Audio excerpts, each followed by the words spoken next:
The Lantern Maker of Hollowstreet, English Story Level 4, in the crowded city of Sarandale, where rooftops leaned together like old friends whispering secrets, there lived a quiet lantern maker named Corin. His shop sat on Hollowstreet, a narrow alley filled with dust, laughter, and footsteps from dawn until dusk. Corin's lanterns were unlike any others in the city.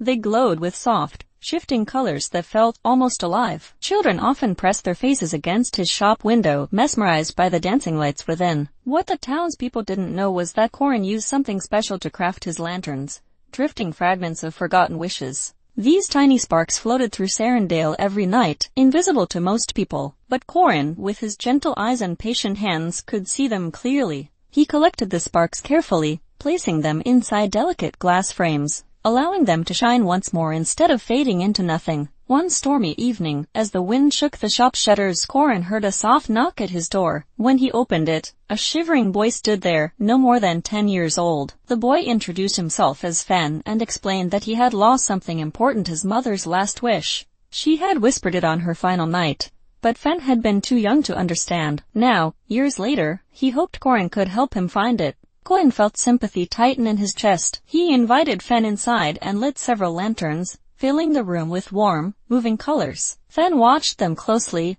hoping one might glow with familiarity. Corin explained that lost wishes tended to wander the city, drifting far from the people who once carried them. Some became dim, some vanished, but others hid, waiting for someone brave enough to search for them. Together, they stepped into the stormy night. Rain fell fiercely, but Corin held up a lantern that glowed brighter when wishes were nearby. They followed its shimmer through winding streets, across markets, and past sleeping houses. The lantern flickered excitedly when they reached an abandoned fountain in the old district. Fen stepped forward, heart pounding. The air above the fountain shimmered faintly. A small spark floated there, pulsing weakly, as if unsure of itself. Corin nodded for Fen to approach. When the boy reached out, the spark drifted gently into his hand. Suddenly, a soft warmth spread through him. A voice, his mother's voice, echoed faintly in his mind. Her last wish had not been for herself, but for Fen.